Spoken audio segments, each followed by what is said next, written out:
Hello दोस्तों, नमस्कार। आपके अपने channel study with Kaushal sir, ठीक ना।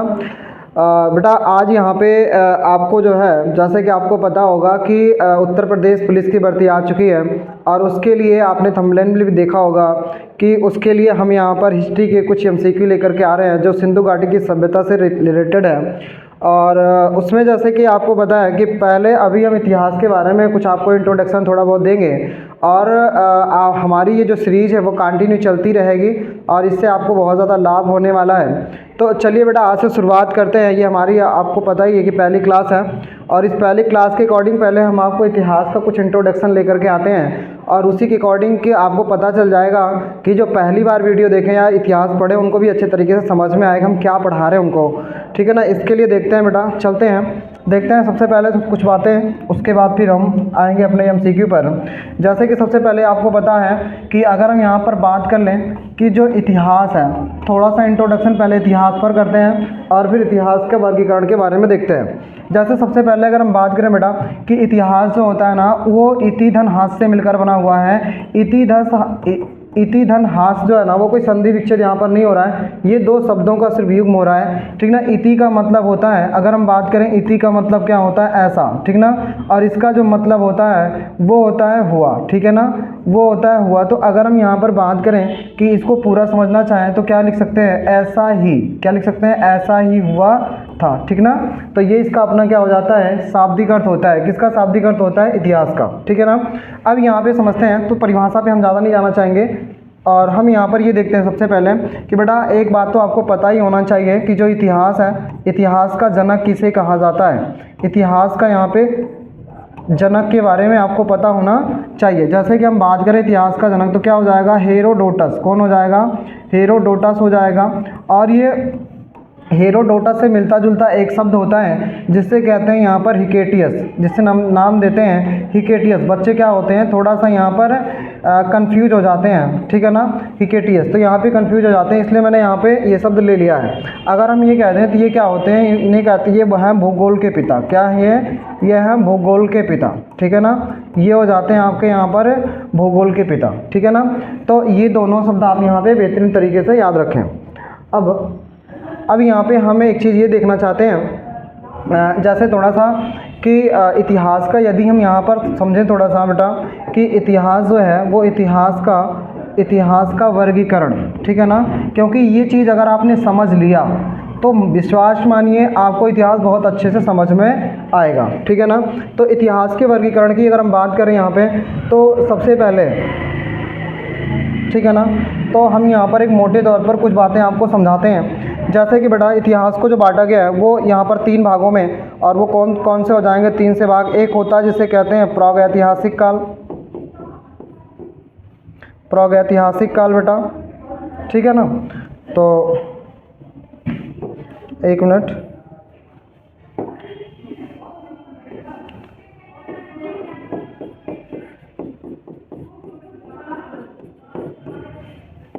ठीक है, कौन सा काल हो जाएगा, प्रागैतिहासिक काल हो जाएगा। उसके बाद यहाँ पर हम देखेंगे क्या आपका आ जाएगा आद्य ऐतिहासिक काल, आद्य ऐतिहासिक काल होगा, ठीक है ना। आद्य ऐतिहासिक काल के बाद आता है बेटा जिसे कहते हैं हम क्या यहाँ पर ऐतिहासिक काल, ठीक ना। क्या कहते हैं यहाँ पर, तो ऐतिहासिक काल इसे कहा जाता है, ठीक है ना। तो ये आपको कुछ बातें यहाँ पे समझ में आ रही होंगी। तो बात करते हैं थोड़ी सी प्रागैतिहासिक काल के बारे में। तो देखिए अगर हम यहाँ पे ना आपको दिखना चाहिए, जैसे कि प्रागैतिहासिक काल की बात करें तो बेटा इनकी सबसे पहले ना थोड़ी सी डिफिनीसन समझ लेते हैं कि इन्हें हम कौन सी, इसकी डिफिनीसन क्या होती है। तो यहाँ पे आप देखना, जैसे कि हम बात करें कि आप प्रागैतिहासिक काल जो है इसकी डिफिनीसन क्या होती है बेटा। डिफिनीसन के लिए 2 बातें याद रखना है। ऐसा काल, पूरे इतिहास में अगर हम बात करें कि ऐसा काल होता है जिसमें आपको क्या मिल जाता है, जिसमें आपको पुरातात्विक साक्ष्य मिलता है। पुरातात्विक साक्ष्य अगर मिल जाता है आपको, क्या पुरातात्विक साक्ष्य अगर मिल जाता है तो उसी को हम यहाँ पर कहते हैं प्रागैतिहासिक काल। लेकिन ऐसा काल जिसमें हमें लिखित साक्ष्य कोई मिलता नहीं है। क्या नहीं मिलता है, तो लिखित साक्ष्य हमें यहाँ से कोई नहीं मिलता है, ठीक है ना।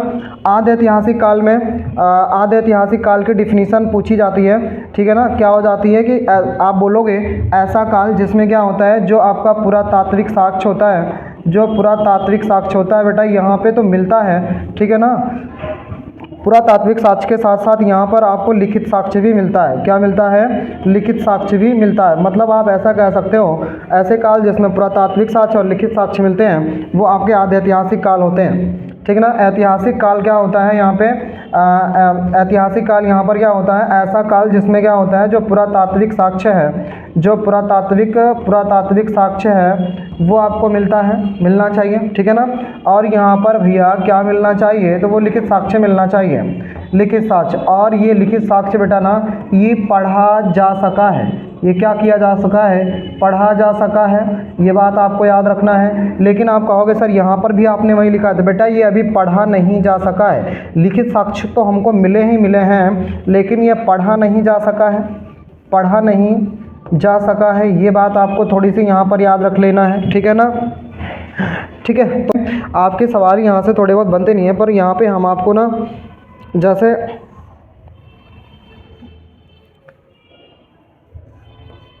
ठीक है, तो यहाँ पे देख लेते हैं कि प्रागैतिहासिक काल को कितने भागों में बांटा जा सका है। तो प्रागैतिहासिक काल को अगर हम बात कर दें तो इसे भी तीन भागों में बांटा गया है। एक होता है जिसे कहते हैं पुरापाषाण काल।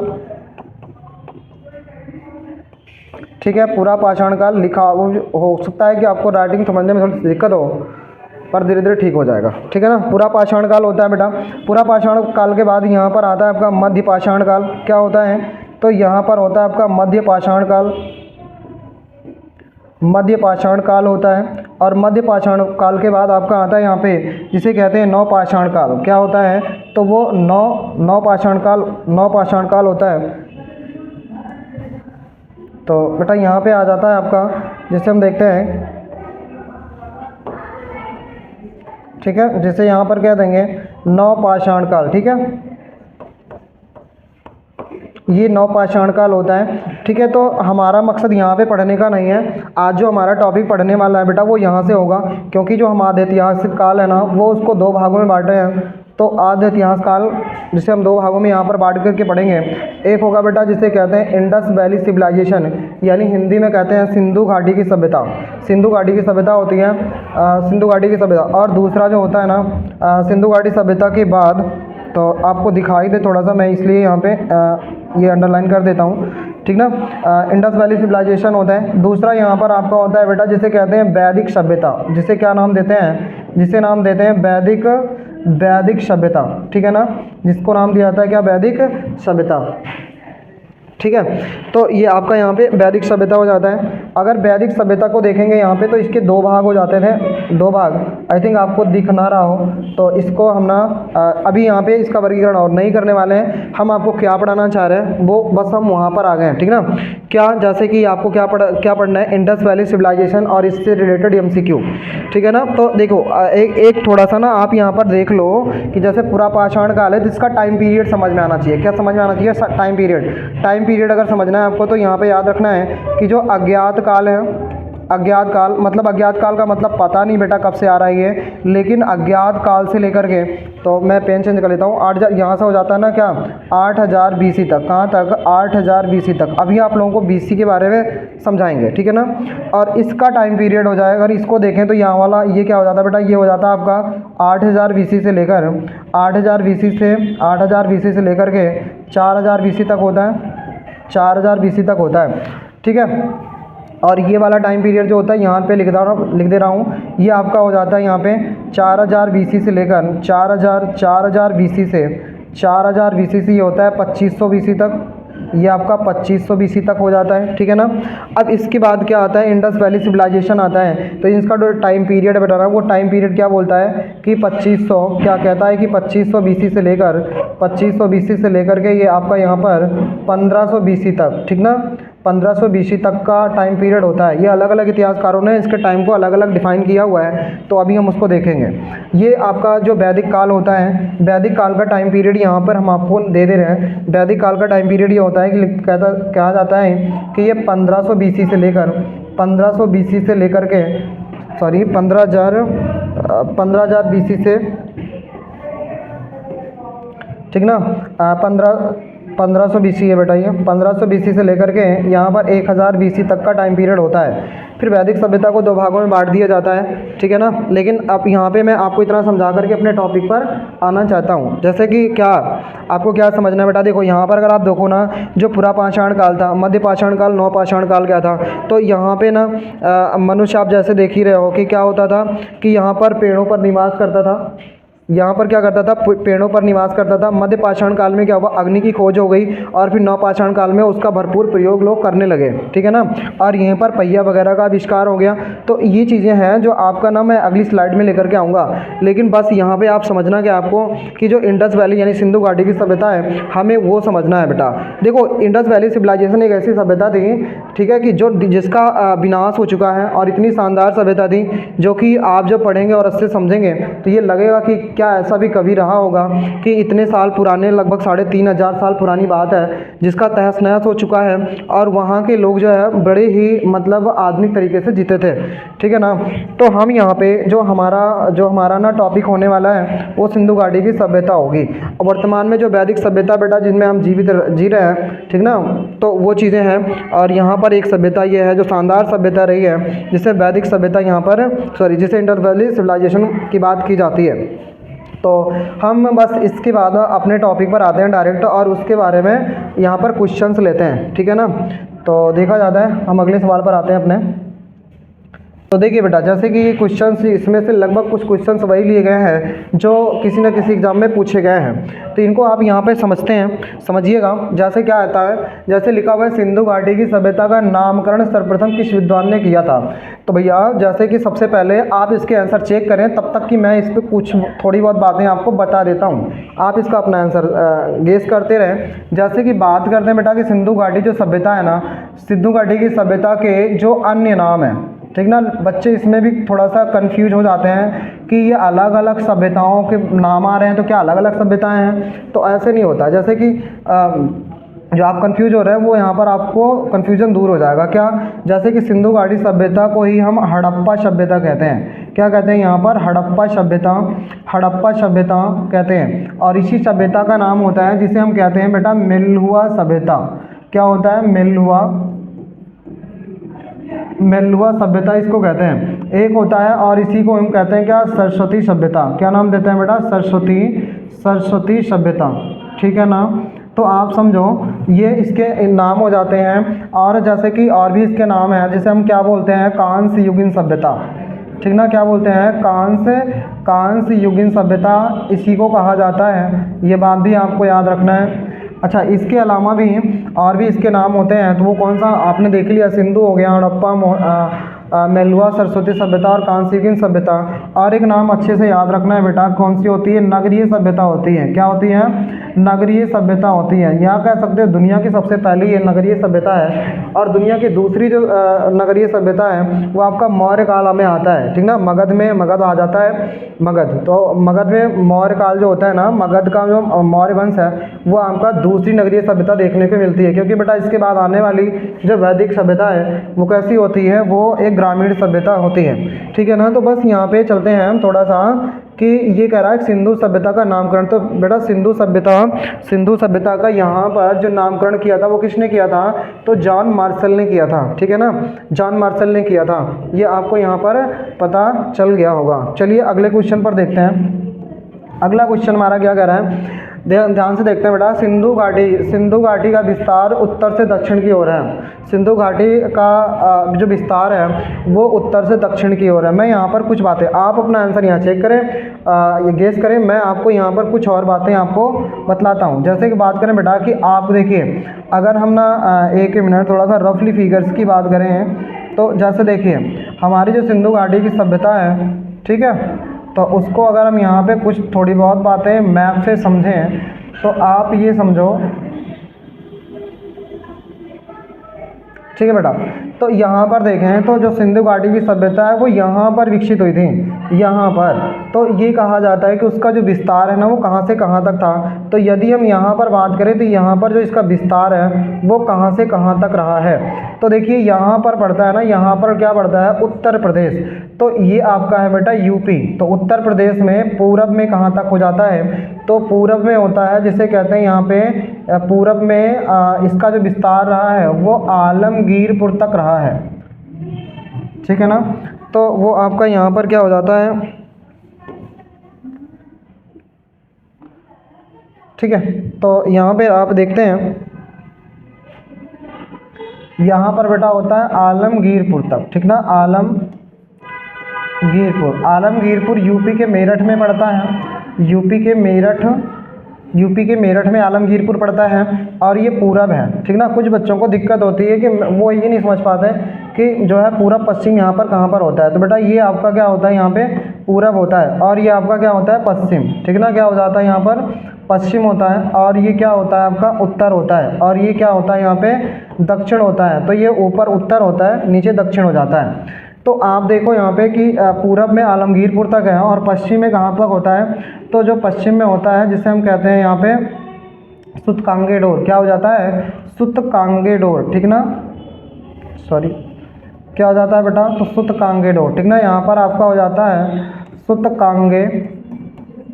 सूतकांगेडोर। अब ये सूतकांगेडोर कहाँ पर पड़ता है, तो सूतकांगेडोर जो है ना वो बलूचिस्तान में है बेटा। कहाँ पर पड़ता है वो, बलूचिस्तान में। बलूचिस्तान आपका कहाँ पड़ता है, तो वो पाकिस्तान में आ जाता है।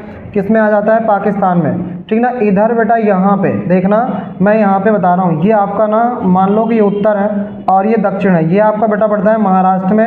यहाँ पर क्या है, तो यहाँ पर है जो है ना, यहाँ पर है अहमदाबाद। यहाँ पर क्या होता है, यहाँ पर है अहमदाबाद, ठीक है ना। अहमदाबाद आपका महाराष्ट्र में पड़ता है, ठीक ना। तो यहाँ पर मैं MH लिख दे रहा हूँ महाराष्ट्र के लिए, ठीक है ना।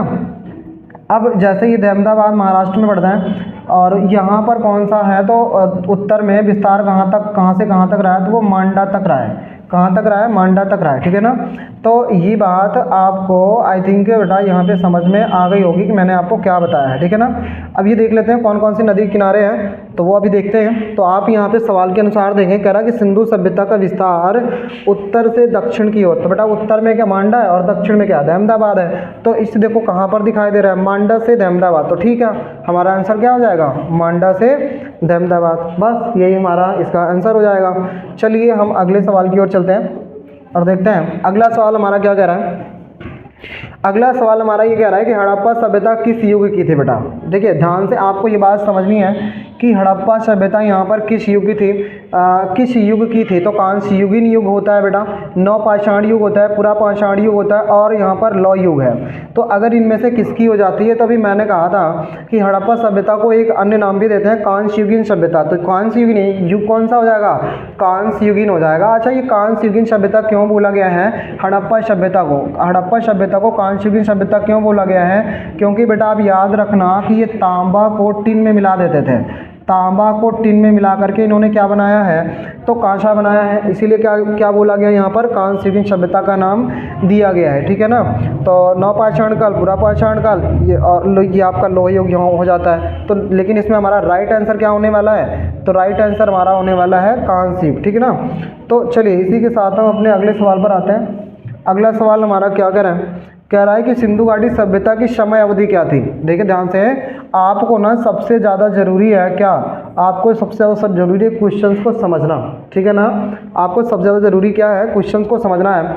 तो बेटा देखिए समय अवधि की अगर हम बात करें तो कब से कब तक रही है, तो यहाँ पर 2300 से 1750 BC तक रहा है और ये 2000 से 1500 BC तक रहा है बेटा। और 1500 ये जो ऑप्शंस हैं, इस ऑप्शंस के अकॉर्डिंग अगर हम यहाँ पर देखें तो हमारा सही आंसर कौन सा होने वाला है, 2300 BC से लेकर के बेटा 2300 BC से लेकर के कहाँ तक, 1750 BC तक। देखिए इन समय काल को लेकर के, समय अवधि को लेकर के यहाँ पर थोड़ा सा विवाद है।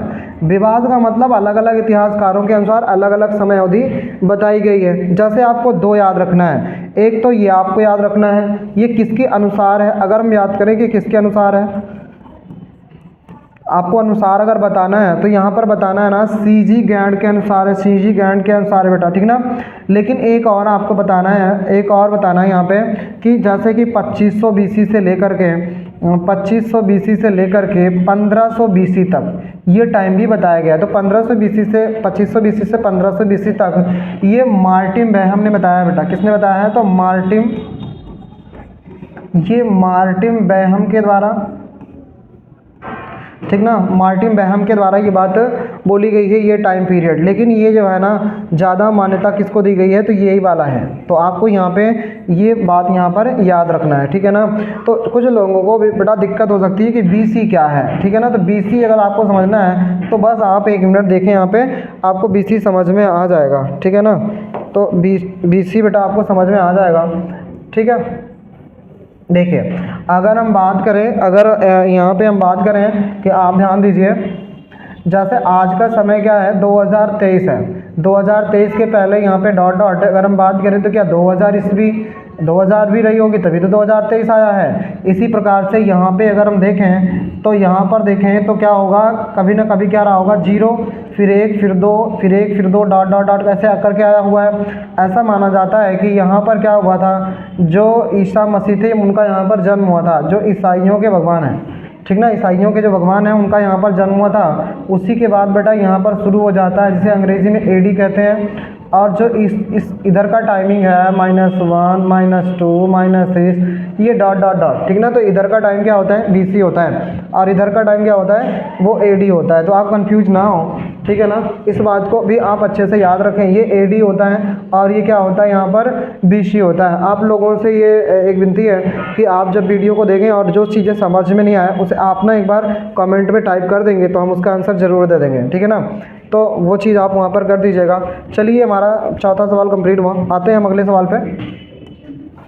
अगला सवाल हमारा क्या कह रहा है कि कह रहा है कि बेटा मेसोपोटामिया की मोहर किस स्थान से प्राप्त हुई है। मेसोपोटामिया की मोहर किस स्थान से प्राप्त हुई है। तो यहाँ पर एक ऑप्शन लोथल है, मोहनजोदड़ो है। आपको क्या याद रखना है बेटा कि कहाँ से मिली हुई थी, तो मोहनजोदड़ो से। कहाँ से मिली हुई थी, तो ये मोहनजोदड़ो से मिली हुई थी, ठीक ना। अब बात करें कि जो मोहरें होती थी ना वो किससे बनी होती थी। अगर हम बात करें कि मोहनजोदड़ो से क्या मिलती थी हमको, मोहरें प्राप्त हुई हैं, और मोहरें जो है वो किससे बनी होती थी, तो आपको मोहरों को बताना है कि हाँ ठीक है ना, नहीं यहाँ पे ठीक है, कह रहा है कि मोहनजोदड़ो से जो हमको मोहरें प्राप्त हुई हैं वो किसकी बनी होती थी, किस चीज़ की बनी होती थी। तो आपको बताना है यहाँ पर क्या, सेल खड़ी की बनी होती थी। क्या किसकी बनी होती थी, सेल खड़ी की ये बनी होती थी, ठीक है ना, ये बात याद रखना है। और अगर हम बात करें यहाँ पे कि भाई लोथल जो मिला वो कहाँ से मिला हुआ, सिंधु घाटी की सभ्यता से। तो लोथल जो स्थल है वो गुजरात से मिला हुआ है। कहाँ से, तो वो बेटा गुजरात से मिला हुआ है। और मोहनजोदड़ो ना ये पाकिस्तान से, और पाकिस्तान के किस राज्य में पड़ता है मोहनजोदड़ो, तो अगर हम बात करें तो ये पाकिस्तान के सिंध प्रांत से। कहाँ से, ये सिंध प्रांत है, मतलब कह सकते हैं बेटा कि पाकिस्तान का एक राज्य है सिंध, वहाँ से मोहनजोदड़ो मिला। रोपड़ की बात करें तो रोपड़ जो है वो पंजाब से। कहाँ से, पंजाब। और कौन सा पंजाब, अपने भारत वाला पंजाब, क्योंकि पंजाब बेटा दो है, एक आज़ाद पंजाब भी है जो पाकिस्तान में पड़ता है।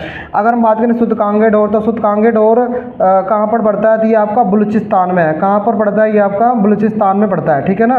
तो ये बात आपको यहाँ पे समझ में आ गई होगी। तो चलते हैं बेटा नेक्स्ट सवाल की तरफ। देखिए यहाँ पे ध्यान से कह रहा है कि सिंधु घाटी सभ्यता की लिपि कौन सी थी। बस ये चीज़ें ना आप थोड़ा सा फोकस करके किया करिए कि कहाँ पे हमें ना क्या चीज़ें पूछ रहा है। पूछ क्या रहा है कि यहाँ पर लिपि क्या है, तो ब्राह्मी है, तमिल है, खरोष्ठी और भावचित्रात्मक है।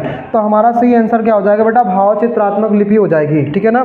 तो जो हमारी लिपि होने वाली है वो कौन सी हो जाएगी, भावचित्रात्मक लिपि हो जाएगी, ठीक है ना। तो अब आगे आते हैं और अपने अगले सवाल पर देखते हैं। अगला सवाल हमारा क्या कह रहा है बेटा, तो ये कह रहा है कि हड़प्पा के निवासी जो थे ना वो ग्रामीणी थे, वो शहरी थे या यायावर थे, मतलब चेंजिंग नहीं था, और जनजातीय थे। तो कैसे थे, तो आपको यहाँ पर बताना है ना। आप जानते हो कि हड़प्पा कालीन जो लोग थे वो आपके कैसे रहने वाले हैं, तो वो शहरी थे। कैसे थे, शहरी। हमने कहा बेटा बहुत ही शानदार सभ्यता थी, नगरीय सभ्यता थी। लोग वहाँ पे गाँव नहीं होता था, पूरा शहर होता था, ठीक ना। तो एक क्या होते थे वहाँ पे, शहरी होते थे, शहरी निवासी वो हुआ करते थे, ठीक ना। इसी के आधार पर हम एक दूसरा सवाल लेते हैं। देखना यहाँ पे मोस्ट इंपॉर्टेंट सवाल है ये, हड़प्पा स्थलों की खुदाई में निम्नलिखित में से क्या नहीं प्राप्त हुआ था। कहाँ से, हड़प्पा स्थलों से हमें क्या नहीं प्राप्त हुआ था, ये ध्यान देने की बात है। नहीं प्राप्त हुआ था बेटा, ठीक ना। नालियाँ और कुआं बिल्कुल प्राप्त हुआ था, नालियाँ और कुआं आपको प्राप्त हुआ था, ठीक ना। दुर्ग भी प्राप्त हुए थे बेटा, दुर्ग भी प्राप्त हुआ था हड़प्पा से। अन्नागार आविष्कार मोहनजोदड़ो से प्राप्त हुआ था। और यहाँ पर शिखर युक्त मंदिर, ना भाई ये चीज़ नहीं मिली थी। क्या नहीं मिला था आपको? शिखर युक्त मंदिर आपको नहीं मिला था, ठीक है ना। तो ये बात आपको यहाँ पे समझ में आ रही होगी, शिखर युक्त। देखो वहाँ पे ना मूर्तियाँ तो मिली थी बेटा, पर मंदिर नहीं मिले थे। ये बात आपको ना याद रखना है, ठीक ना। अब कह दिया जाए हड़प्पा से और क्या नहीं मिला था, तो यहाँ पर ना हमको शेर के साक्ष्य नहीं मिलते हैं। और किसके साक्ष्य नहीं मिलते हैं? तो लोहा के साक्ष्य नहीं मिलता। और किसका साक्ष्य नहीं मिलता बेटा? तो मंदिर के साक्ष्य नहीं मिलते हैं, ठीक ना। ये बात आपको यहाँ पर याद रखना है। लोहा नहीं मिलता, शेर नहीं मिलते, मंदिर वहाँ पे नहीं मिलता था। लेकिन क्या वहाँ पर मूर्ति मिलती थी? तो बिल्कुल क्या मिलती थी? वहाँ पर मूर्तियाँ मिलती थी, ठीक ना। तो आप इसे याद रखें। अगले सवाल पर आते हैं। अगला सवाल क्या कह रहा है? कह रहा है कि मोहनजोदड़ो की खोज किसने की थी, ठीक ना। मोहनजोदड़ो की खोज किसने की थी बेटा?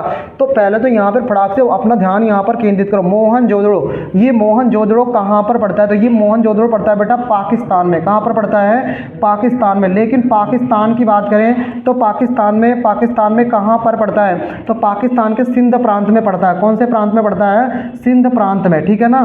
सिंध प्रांत में मोहनजोदड़ो यहाँ पर पड़ता है। कह रहा खोज किसने की थी? तो यहाँ पर राखलदास बनर्जी ने किया था, दयाराम साहनी ने किया था, एस.आर. राव ने किया था, अमलानंद घोष ने किया था। तो आप क्या बताओगे यहाँ पे? आप बताओगे बेटा राखलदास बनर्जी ने किया था। किसने किया था? राखलदास बनर्जी ने किया था। कब किया था? समय भी आपको याद रखना है, 1921 में। कब किया था बेटा? 1921 में। इसी के आधार पर हम दूसरा क्वेश्चन लेते हैं। देखना आप, बहुत ही इंपॉर्टेंट सवाल है ये सब, ठीक ना। कह रहा है कि स्वतंत्र भारत में खोजा गया प्रथम सैंधव स्थल, ठीक ना।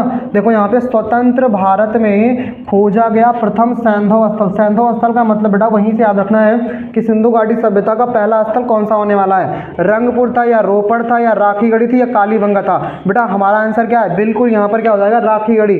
अब राखीगढ़ी कहाँ पर मिलती है? तो ये बेटा बनावली में। कहाँ पर? सॉरी, यहाँ पे आपको बताना है क्या? यहाँ पे ये कहाँ पर है?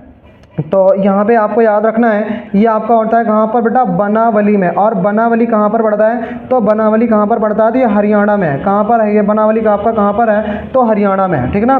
तो राखीगढ़ी, आप ये बात भी याद रखें कि अगर मैं बात करूँ कि सिंधु घाटी सभ्यता का सबसे बड़ा नगर कौन सा रहा है, तो वो आपको सबसे बड़ा नगर कौन सा बताना है? राखीगढ़ी सबसे बड़ा नगर है बेटा, ये सबसे बड़ा नगर है, ठीक ना। लेकिन ये जो है आज़ादी के बाद खोजा गया है। ये कब खोजा गया है? तो ये आज़ादी के बाद खोजा गया है। ये बात अभी आपको आज़ादी के बाद खोजा गया है, ये बात भी आपको याद रखनी है, ठीक ना। कौन सा नगर है? राखीगढ़ी सबसे बड़ा नगर है। लेकिन शुरुआत में बेटा कौन सा सबसे बड़ा नगर था? तो शुरुआत में सिंधु घाटी यानी इंडस वैली सिविलाइजेशन का सबसे बड़ा, ठीक ना, सबसे बड़ा नगर कौन सा रहा है? तो आपको बताना है कौन सा रहा है? तो मोहनजोदड़ो। कौन सा रहा है? तो मोहनजोदड़ो रहा है बेटा, ठीक ना। तो ये बात आपको यहाँ पे याद रखनी है। चलो, ये शुरुआत में था बेटा, लेकिन ये वर्तमान में है। ये बात आपको याद रखना है अच्छे से, ठीक ना। आप कंफ्यूज ना हो, वर्तमान में, और ये आपका उस समय शुरुआत में था। अगले सवाल पर आते हैं। अगला सवाल कह रहा है कि निम्नलिखित में से किस वायसराय के काल में भारतीय पुरातत्व एवं सर्वेक्षण विभाग की स्थापना की गई थी, ठीक है ना। तो देखो लॉर्ड रिपन लिखा हुआ है, लॉर्ड डलहौजी लिखा हुआ है, लॉर्ड कर्जन लिखा हुआ है, और यहाँ पर लॉर्ड विलियम लिखा हुआ है, या सॉरी लॉर्ड, अब यहाँ पे विलियम बेंटिक लिखा हुआ है। तो हमारा इसका सही आंसर हो जाएगा बेटा क्या? लॉर्ड कर्जन हो जाएगा। क्या हो जाएगा? लॉर्ड कर्जन हो जाएगा। अब यहाँ पर ध्यान से आपको एक बात जो बहुत याद रखना है, कि कई बार बहुत सारे एग्जाम में ये सवाल पूछा गया है, ठीक ना। कौन सा भारतीय सर्वेक्षण विभाग की स्थापना किसने की है? भारतीय सर्वेक्षण विभाग की स्थापना किसने किया हुआ है? तो देखिए, स्थापना तो बेटा ये लॉर्ड कर्जन के सब टाइम पे हुआ था, लेकिन अगर समय की बात करें तो 1861 में हुआ था। और वहाँ पे जो इसके महानिदेशक बने थे, महानिदेशक जो बनाए गए थे यहाँ पर, उनका जो नाम है ना, वो आपको महानिदेशक की बात करें तो अलेक्जेंडर कनिंघम थे बेटा। कौन थे? अलेक्जेंडर कनिंघम, ठीक ना। अलेक्जेंडर, यहाँ पे अलेक्जेंडर कनिंघम थे, ठीक है ना। ये बात आपको याद रखना है। और इन्हीं को भारतीय पुरातत्व सर्वेक्षण का जो है ना सर्वेक्षण विभाग का जनक भी कहा जाता है। तो ये जनक है। और ये किसके जनक है मैं बोल रहा हूँ, आप इस बात को नोट कर लेंगे अच्छे से और याद कर लेंगे। भारतीय पुरातत्व एवं सर्वेक्षण विभाग के जो जनक रहे हैं वो अलेक्जेंडर कनिंघम थे। बेटा इतिहास में आपने अलेक्जेंडर के 3 नाम पढ़े होंगे, मैं लिख नहीं रहा हूँ पर बोल रहा हूँ, आप उसे जल्दी से गौर से सुन लीजिएगा। क्या कि अगर मैं कह दूं कि अलेक्जेंडर कनिंघम की जगह अलेक्जेंडर द ग्रेट लिखा होता तो इसका मतलब क्या होता, अगर इसी की जगह पर बेटा क्या लिख देता, मैं यहाँ पे लिख देता कि द ग्रेट, क्या लिख देता द ग्रेट, तो द ग्रेट वाला कौन सा हो जाता, तो फिर ये सिकंदर थर्ड है। फिर कौन है यहाँ पर, सिकंदर थर्ड है, ठीक ना, ये सिकंदर यहाँ पे थर्ड हो जाता। लेकिन अगर यही कनिंघम और द ग्रेट के अलावा यहीं पर क्या लिख देता मैं, फ्लेमिंग लिख देता। क्या लिख देता यहाँ पे, फ्लेमिंग। तो आप सभी ने साइंस में अच्छे से पढ़ा है कि फ्लेमिंग, ठीक है। तो यहाँ पे जल्दी से देखते हैं कि बेटा फ्लेमिंग जो है ना, एक मिनट यहाँ पे देखते हैं, अगर हम बात करते हैं कि फ्लेमिंग, ठीक ना, फ्लेमिंग तो आप जानते हो ना, इसने क्या बनाया था, इसने पेंसिलिन बनाया था। इसने क्या बनाया था, इसने पेंसिलिन, ठीक है ना, इसने क्या बनाया हुआ था, तो पेंसिलिन बनाया था, ठीक है ना, इसने पेंसिलिन बनाया था। और पेंसिलिन जो है वो पहली एंटीबायोटिक दवा है, पहली एंटीबायोटिक दवा है। तो अलेक्जेंडर से कंफ्यूज ना हो, मैं इसलिए Alexander Fleming, Alexander Cunningham, Alexander the great तीनों को यहाँ पर समझा दिया हूँ। अगला यहाँ पर देखते हैं इसका, हाँ इसका आंसर हो चुका है। अगला देखते हैं, अगला देखिए बेटा क्या लिखा हुआ है, सिंधु घाटी सभ्यता को अन्य किस नाम से जाना जाता था। अभी अभी मैंने शुरुआत में ही बताया था कि सिंधु घाटी सभ्यता को अन्य किस नाम से जाना जाता है, तो आप इसका सही आंसर बता चुके होंगे, ठीक ना। सिंधु घाटी को तो क्या हड़प्पा सभ्यता है, कांस्ययुगीन सभ्यता है, और यहाँ पे सिंधु सरस्वती सभ्यता है, और उपयुक्त सभी बेटा, तो क्या हो जाएगा सभी, ठीक है ना, क्या हो जाएगा यहाँ पे सभी। और देखो क्यों ऐसा बोला गया है मैं वो भी बता देता हूँ। सबसे पहला खोजा गया नगर, ठीक ना, सबसे पहला खोजा गया नगर, ठीक ना। अगर ये सबसे पहला खोजा गया नगर था इसलिए इसका नाम क्या हो गया, सिंधु घाटी की सभ्यता, ठीक है ना, मतलब हड़प्पा सभ्यता नाम दिया गया। कांस्ययुगीन सभ्यता यानी कांसा बराबर क्या होता है, तांबा प्लस टिन होता है बेटा, क्या होता है, तांबा प्लस टिन होता है, ये बात याद रखना है। सिंधु यानी सरस्वती सभ्यता, क्योंकि ये सिंधु और सरस्वती के बीच में था। अच्छा एक बात जल्दी से याद रखो कि इसका पुराना नाम क्या है बेटा, पुराना नाम। आप जब भी वीडियो देखें तो यहाँ पे ना आप फटाफट इसके जो हम वो पूछ रहे हैं ना वो आप टाइप भी कर सकते हो। तो पुराना नाम इसका क्या हो जाएगा, इसका पुराना नाम है जिसे कहते हैं घग्गर। क्या है बेटा, घग्गर। देखो घग्गर याद रखना है, ना कि घाघरा, ठीक है ना, घाघरा ये आपकी बेटा सरयू नदी है, ये आपकी कौन सी है, सरयू नदी है। ये बात आपको याद रखना है, जो बच्चे थोड़ा सा कंफ्यूज जाता है। घाघरा और घग्गर में अंतर है। घग्गर का मतलब सरस्वती का पुराना नाम। ये बेटा क्या हो चुकी है, तो ये नदी जो है वो विलुप्त हो चुकी है। क्या हो चुकी है, विलुप्त हो चुकी है। इस जैसे कि आपको पता होना चाहिए कि बेटा, चलो मैं यहाँ पे विलुप्त हो चुकी है यानी कि क्षय तो सबका होना निश्चित है, ठीक है ना, और उसका जीता जागता उदाहरण बेटा सरस्वती नदी है जो कि विलुप्त हो चुकी है। इसके आधार पर अगले सवाल को लेते हैं, ठीक है ना, क्योंकि हमारे पास 31 सवाल हैं और अभी हम 15 सवाल पर ही आए हैं, तो इसे हमें कंप्लीट भी करना है बेटा फटाफट, ठीक है ना। तो देखते हैं हड़प्पा सभ्यता को किस स्थल में कांस्य नर्तकी, ठीक ना, कांस्य नर्तकी की मूर्ति प्राप्त हुई थी। तो कह रहा है कि हड़प्पा सभ्यता के किस स्थल से हमें कांस्य की जो मूर्ति वो प्राप्त हुई थी। तो कहाँ से प्राप्त हुई थी बेटा, मोहनजोदड़ो से। कहाँ से प्राप्त हुई थी, मोहनजोदड़ो से। मैं मोहनजोदड़ो से प्राप्त कुछ चीज़ों के बारे में फटाफट एक्सप्लेनेशन देता हूँ जो आपको याद होना चाहिए, ठीक ना। जैसे इसके लिए मैं एक सूत्र लिखूंगा यहाँ पे। सूत्र का मतलब बेटा यहाँ पे आप समझना, जब भी मैं सूत्र लिखूँ तो तुम समझ जाना कि ट्रिक लिखी जा रही है, ठीक ना। और वो ट्रिक क्या है कि मोहनजोदड़ो से प्राप्त जो साक्ष्य हैं वो कौन कौन से रहे हैं। तो उन साक्ष्यों के लिए याद रखना है, कम आलू मोहे आम साम पाम साम। क्या हो जाएगा, कम आलू मोहे आम साम, ठीक ना।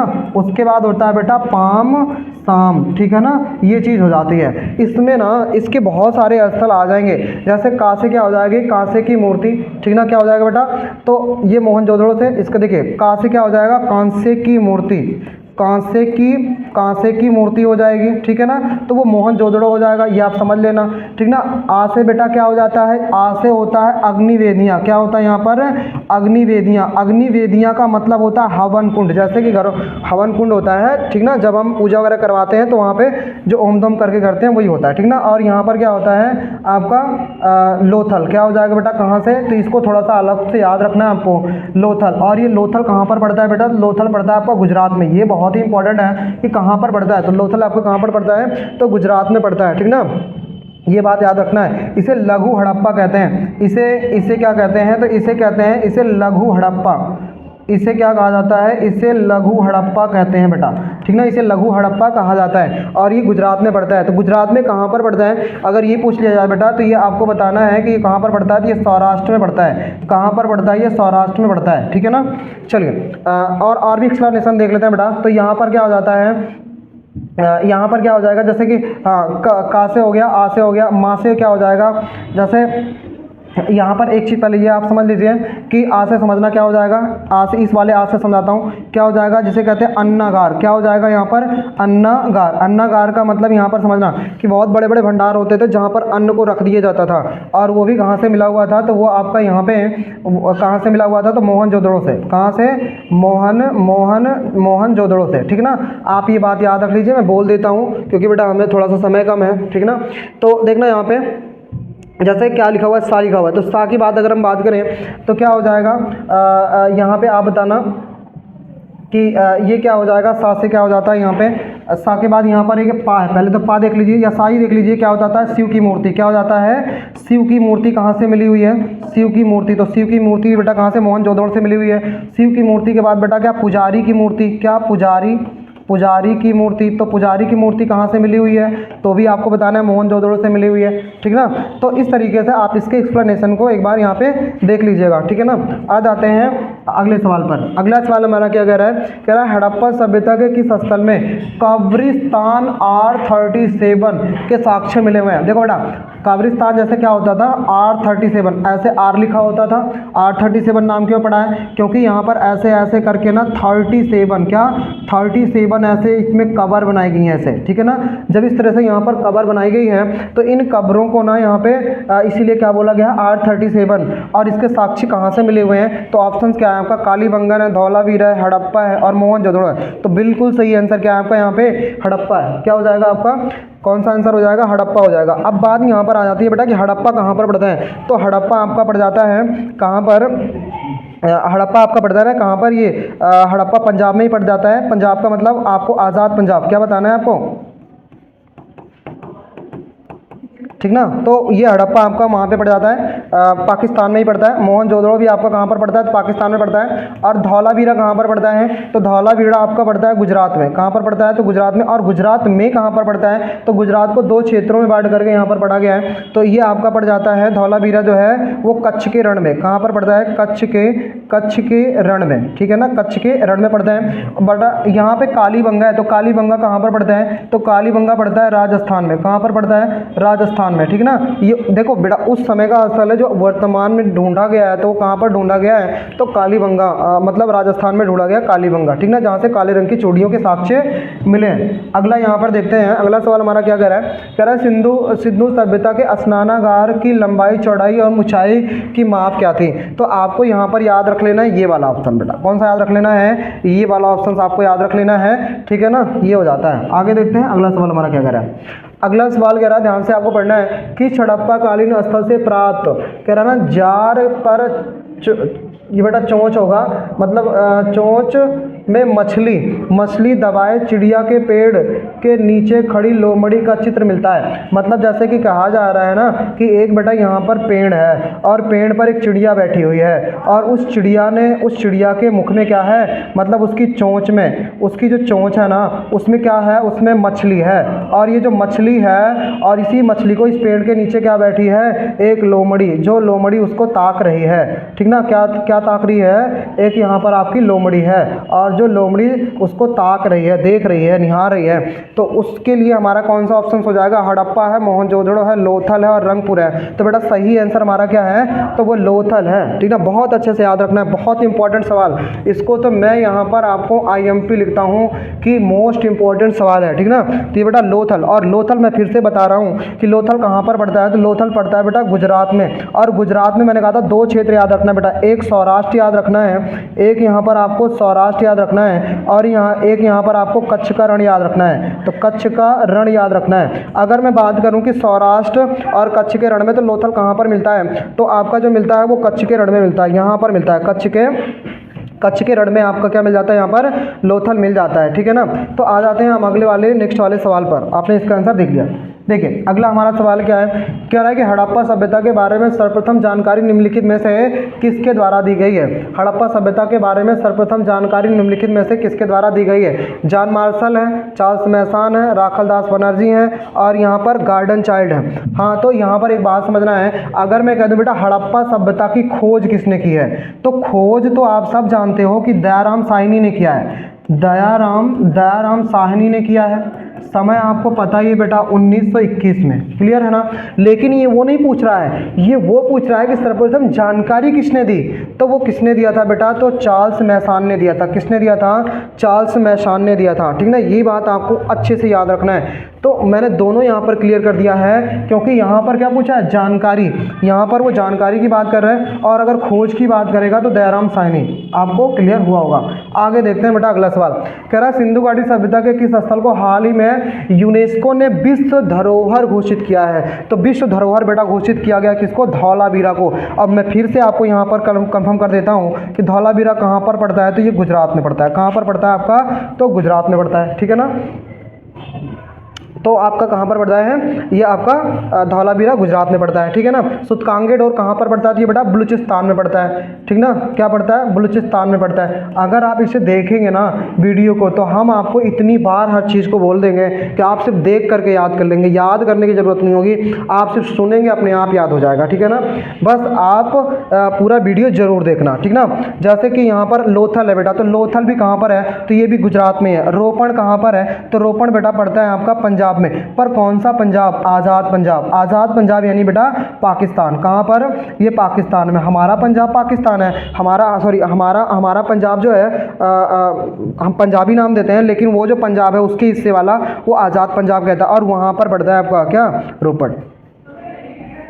ना बेटा ये मैंने थोड़ी सी मिस्टेक कर दी है, इसको आप थोड़ा सा याद रखना। यह हमारे में है, रोपड़ यानी कि हमारे पंजाब में है। रोपड़ हमारे कहाँ पर है, पंजाब में। हड़प्पा उसके पंजाब में है, ठीक है। तो अगला देखते हैं यहाँ पे, मनुष्य के साथ कुत्ते दफनाए जाने का साक्ष्य कहाँ से मिला हुआ। देखो मनुष्य एक बात यहाँ पर, और कुत्ते दोनों को दफनाए जाने का साक्ष्य अगर ये पूछता है ठीक है, लेकिन अगर कह दिया जाए कि दफनाए जाने का साक्ष्य, दफनाए जाने का साक्ष्य कहाँ से मिलता है, ये पूछ ले, या पूछ ले बताओ कि इंसानों को जलाए जाने का, ठीक ना, जलाए जाने का साक्ष्य कहाँ से मिलता है।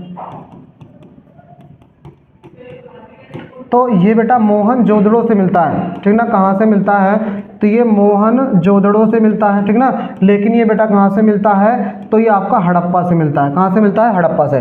पर यहाँ पर देखते हैं कि क्या हमारा सही आंसर होने वाला है। क्या पूछ रहा है, मनुष्य के साथ कुत्ते को दफनाए जाने का साक्ष्य कहाँ से मिलता है। संघोल लिखा हुआ है, बाड़ा लिखा हुआ है, ठीक ना, रोपड़ लिखा हुआ है, राखी गढ़ी। तो यहाँ पर क्या आंसर हो जाएगा बेटा, रोपड़। क्या हो जाएगा हमारा सही आंसर, रोपड़ हो जाएगा, ठीक ना। हम ये चीज़ बेटा दो जगहों से मिल जाता है, कुत्ते के साथ दफनाए जाने का साक्ष्य। एक आपका बुरजहोम भी है, ठीक ना, तो बुरजहोम भी है, लेकिन यहाँ पर आपका क्या आंसर होगा, रोपड़ हो जाएगा। तो अगला सवाल देखते हैं। अगला सवाल हमारा क्या कह रहा है, कह रहा है मोहनजोदड़ो का सबसे बड़ा भवन। देखो सबसे बड़ा भवन कौन सा होता था, तो बेटा यहाँ पर 2 मंजिला मकान होता था, विशाल स्नानागार होता था, या अन्नागार होता था, या जो है सस्तंभ हाल होता था। तो आप सोचो यहाँ पर सबसे बड़ा जो होता था ना, वो आपका क्या होता था बेटा, अन्नागार होता था। अन्नागार का मतलब जहाँ पर वो अपने अन्न को स्टोर किया करते थे, ठीक ना, वो अन्नागार पूछ रहा था। यहाँ पर क्या हो जाने वाला है, अन्नागार हो जाने वाला, ठीक है ना। आई थिंक आप समझ गए होंगे। अगला सवाल हमारा कह रहा है सिंधु घाटी के घर किसके बनाए जाते थे। ये यहाँ पर देखना किसके बनाए जाते थे, लकड़ी के, बांस के, या खरपतवार के, ठीक ना। तो किसके बनाए जाते थे, ईंट के। तो यहाँ पर बेटा ईंट लिखा है, बांस लिखा है, पत्थर लिखा है, लकड़ी लिखा है। तो किसके बनते थे, ईंट के मिलते थे। किसके बनते थे यहाँ पर, ईंट के, ठीक ना। तो ये बात याद रखनी है, किसके यहाँ पर, ईंट के, ठीक है। चलो अगला सवाल देखते हैं। अगला सवाल हमारा क्या कह रहा है, सिंधु सभ्यता में सर्वाधिक प्रजाति के लोग थे।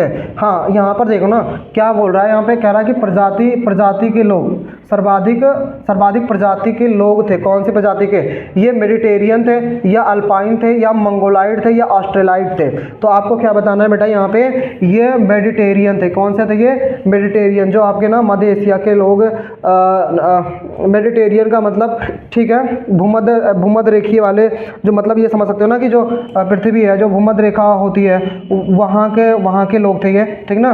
तो ये मेडिटेरियन हो जाएगा इसका सही आंसर। अगला देखना आप, अगला क्वेश्चन क्या कह रहा है, अगला कह रहा है सिंधु घाटी की सभ्यता में ये कह रहा है पत्तन नगर का मतलब यहाँ पर बेटा होता है बंदरगाह। बंदरगाह कौन सा था, तो कालीबंगा था या लोथल था, मोहनजोदड़ो था, रोपड़ था। अब जल्दी से अपना आंसर गेस करें और ये गेस कर लिए होंगे आपने, यहाँ पर कौन सा हो जाएगा, लोथल, ठीक ना।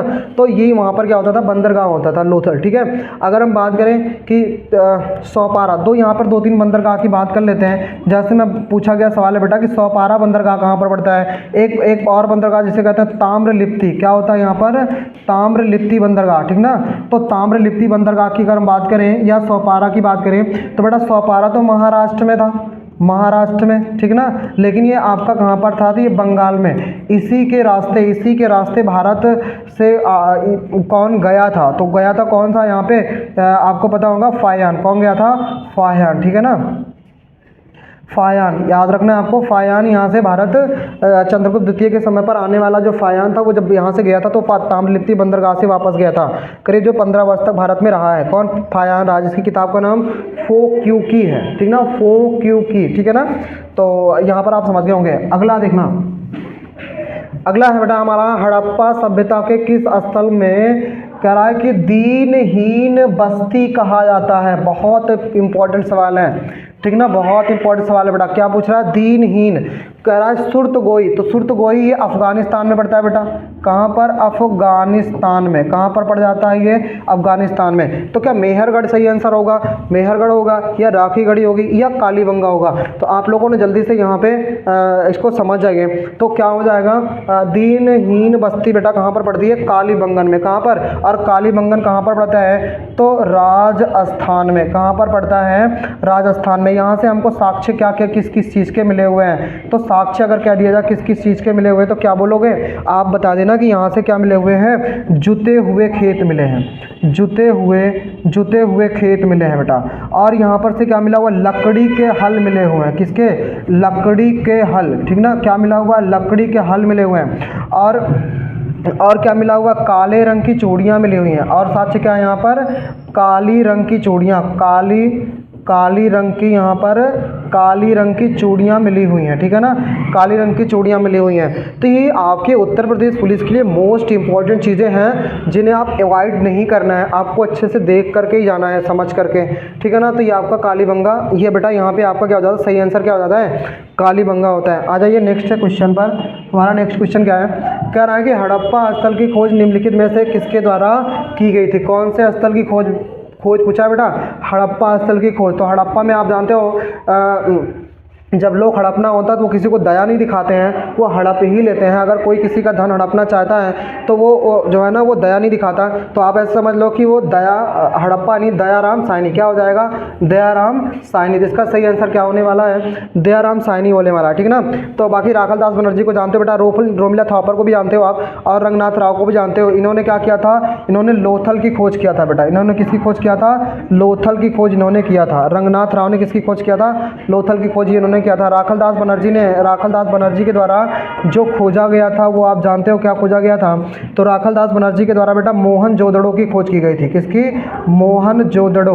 और ये मोहनजोदड़ो जो है ना कहाँ पर पड़ता है बेटा, तो ये आपका सिंध प्रांत में पड़ता है। कहाँ पर पड़ता है, सिंध प्रांत में। और सिंध आपका कहाँ पर पड़ता है, तो सिंध आपका पाकिस्तान में, वर्तमान के पाकिस्तान का एक राज्य है सिंध, वहाँ पर मोहनजोदड़ो मिला हुआ है, ठीक ना। और इसकी खोज राखल दास बनर्जी ने किया हुआ है। अगला सवाल हमारा क्या कह रहा है, अगला सवाल कह रहा है बेटा कि सैंधव सभ्यता का एकमात्र स्थल कौन सा था जहां नालियां का अभाव पाया गया। मतलब वहां पर नालियां नहीं थी, ठीक ना। जैसे कि आप जानते हो कि सिंधु घाटी सभ्यता एक बहुत शानदार सभ्यता रही है, लेकिन उसमें किसी चीज़ का यहाँ पर अभाव रहा है। तो वो किसका अभाव रहा है, नालियों का। तो यहाँ पे ऑप्शन है बनावली है, सुरकोतदा है, और धौलावीरा है, और यहाँ पर ये हो जाएगा आपका बेटा मित्ताथल है। तो मित्ताथल यहाँ पर नहीं हो पाएगा। आपको इसके लिए क्या रखना है, बनावली। क्या रखना है आपको इसके लिए, बनावली। तो यहाँ पर नालियों का अभाव रहा है, ठीक ना। तो ये बात, बाकी आप जानते हो कि सिंधु घाटी की सभ्यता की जो नालियाँ होती थी पक्की होती थी और वो ढकी हुई होती थी, दिखती नहीं थी, ठीक है ना। अगला देखते हैं। अगला सवाल हमारा है सिंधु सभ्यता के निवासियों का संबंध, यहाँ पर देखते हैं बेटा, सिंधु घाटी सभ्यता के निवासियों का संबंध दक्षिण भारत की किस जाति से जोड़ा जाता है। अच्छा, यही कहा जाता है ना, जैसे दक्षिण भारत के लोग मतलब ये कहा जाता है कि जैसे सिंधु घाटी सभ्यता का जब विनाश हो गया तो क्या उसके लोग आज मिलते हैं, या सिंधु घाटी सभ्यता में रहने वाले लोग किस जाति के थे? तो आप वहाँ पर अनार्य लोग थे, लेकिन आज उनको कहा जाता है कि जो दक्षिण भारत में द्रविड़ रहते हैं। कौन रहते हैं? दक्षिण भारत के जो द्रविड़ हैं वही सिंधु घाटी की सभ्यता के लोग हैं, ठीक ना, जो यहाँ पर बच गए थे। तो ये आपको यहाँ पर याद रखना है बेटा, ठीक ना। कौन? द्रविड़, क्योंकि चोल नहीं थे, पांड्य नहीं थे और चेर नहीं थे, तो कौन हो जाएंगे? द्रविड़ हो जाएंगे, ठीक है। अगला सवाल हमारा कह रहा है कि निम्नलिखित विद्वानों में हड़प्पा सभ्यता का सर्वप्रथम सर्वेक्षणकर्ता कौन था? यहाँ पे सर्वेक्षणकर्ता कौन था बेटा, ठीक है ना, सर्वेक्षणकर्ता कौन था ये पूछ रहा है। विद्वानों में हड़प्पा सभ्यता, ठीक है ना, हड़प्पा सभ्यता का सर्वेक्षणकर्ता कौन था?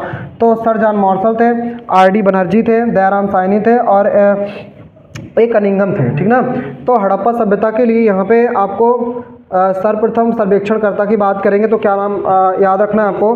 दयाराम साहनी को ही बताना है, ठीक ना, दयाराम साहनी को ही बताना है, ठीक है। अगला सवाल देखते हैं।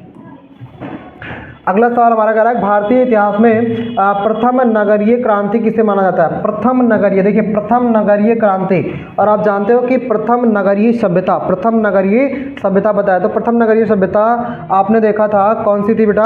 क्या गुप्त काल? नहीं। क्या अरब आक्रमण थे? बिल्कुल नहीं।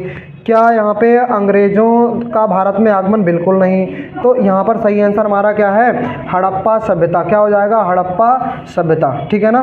तो ये बात भी आपको अच्छे से समझ आई होगी। अगला सवाल देखते हैं। हाँ बेटा, शायद कंप्लीट हो गया है, ठीक है, हाँ कंप्लीट हो चुका है। तो बस ये हमारे यहाँ पे इतने मोस्ट इंपॉर्टेंट सवाल रहे बेटा, ठीक ना। तो ये आपको क्या करना है, एक बार देखना है, और जो भी थोड़ी बहुत गलतियाँ होंगी, क्योंकि ये मेरा यूट्यूब का पहला वीडियो रहेगा, तो आप इसमें लाइक कमेंट और लाइक भी करेंगे, कमेंट भी करें, थोड़ा सा शेयर वगैरह भी करें। आपको बहुत बेहतर कंटेंट देंगे, आप कंटेंट देने वाले हैं, ठीक है ना। तो और इसमें जो भी त्रुटियाँ हैं उसे आप कमेंट में ज़रूर कमेंट करें, ठीक है ना। और बस इसी के साथ साथ बहुत बहुत धन्यवाद।